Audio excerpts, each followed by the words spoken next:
La magia del Omkara, los tres estados de la conciencia. En el episodio anterior estuvimos hablando de cómo los antiguos indios concebían el concepto de la conciencia. Como ejemplo concreto, tomé uno de los Upanishads, el Mandukya Upanishad. El Mandukya Upanishad forma parte de la Atharva Veda.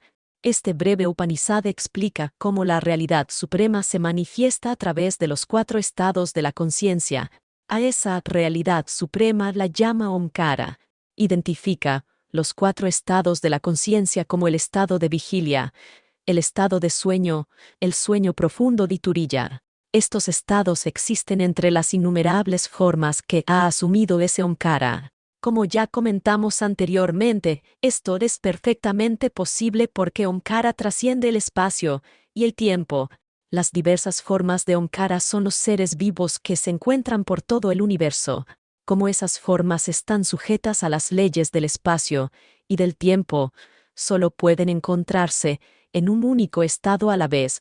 En este episodio conoceremos los tres primeros de estos cuatro estados. El primero de todos es el estado de vigilia, o lo que se denomina el estado de conciencia Jagrat. Mientras se encuentra en este estado, el ser vivo interactúa con el mundo exterior a su cuerpo. Utiliza sus 5 órganos de los sentidos, como los ojos y los oídos, para recoger información del mundo exterior. Después procesa esa información utilizando la mente, el intelecto, el ego y las demás facultades mentales. Una vez procesada la información, el cuerpo utiliza sus 5 órganos de acción, como las manos y las piernas, para interactuar con esos objetos externos. Las 5 energías vitales, como prana, proporcionan apoyo al cuerpo y a la mente durante este proceso. En esencia, Jagrat es el estado de conciencia que trata con los objetos materiales del mundo exterior. El Upanishad lo describe de la siguiente manera. Jagarithasthano Vaishprajñah Saptanga Ekonavimshatimukah Stulabhuk Vaishvanarah Pratama Pada. ¿Cómo lo interpreta la neurociencia? En la terminología de la neurociencia, esto se denomina access consciousness. Los neurocientíficos conocen bastante bien cómo el cuerpo y el cerebro gestionan esta forma de conciencia. En el cerebro existen diversas regiones especializadas que procesan la información procedente de los órganos sensoriales externos.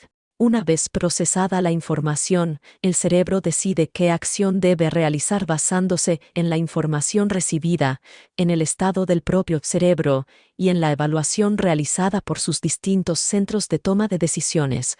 Finalmente, activa las regiones motoras del cerebro según sea necesario para poner en funcionamiento los órganos externos de acción.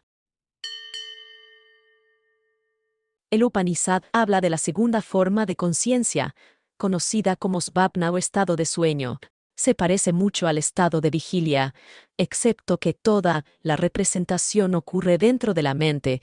En lugar de objetos materiales externos, existen objetos sutiles creados por la propia mente. En lugar de los órganos sensoriales físicos, existen sentidos internos sutiles creados por la mente. Estos sentidos internos actúan sobre los objetos creados por la mente y producen resultados que también son creados por la propia mente. Así como una persona, en estado de vigilia, experimenta los objetos externos utilizando sus órganos corporales y sus facultades mentales, la persona creada dentro del sueño también experimenta los objetos creados dentro de ese mismo sueño. Existe una estrecha semejanza entre el mundo exterior y el mundo interior creado en los sueños. El Upanishad lo describe de la siguiente manera. Swapnasthano Anthaprajñah Saptanga Ekonavimshatimukah Praviviktabhuk Taijaso Dvitiya Padaha. La neurociencia también lo interpreta prácticamente del mismo modo, salvo que, en lugar de utilizar la terminología abstracta del Upanishad, hace referencia a regiones concretas del cerebro. Según la neurociencia, el mundo de los sueños es creado completamente por el cerebro como resultado de interacciones aleatorias random entre los distintos recuerdos almacenados previamente en él.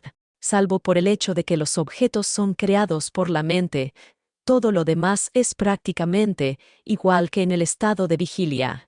Las mismas regiones de procesamiento del cerebro siguen funcionando, pero los órganos sensoriales físicos y los órganos de acción no se activan.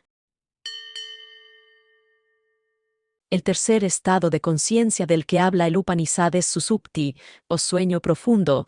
Según el Upanishad, en este estado de conciencia no responde al mundo exterior ni experimenta sueños.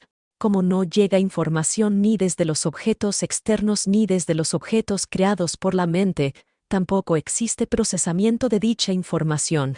El Upanishad afirma que, puesto que la conciencia está completamente desconectada tanto del mundo exterior como del interior, en este estado tampoco existen deseos. El Upanishad dice que la conciencia parece permanecer en reposo. Eso no significa que sea un estado de vacío.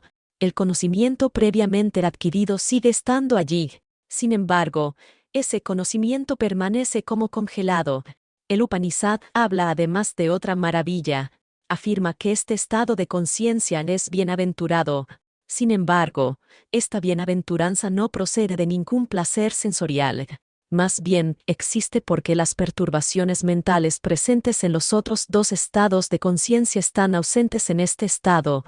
Es una bienaventuranza que surge porque no existen obstáculos para ella. El Upanishad también denomina a este estado de conciencia la puerta de entrada entre los otros dos estados de conciencia. Es desde este estado desde donde la persona pasa al estado de vigilia o al estado de sueño. En conjunto, el Upanishad describe este estado de la siguiente manera.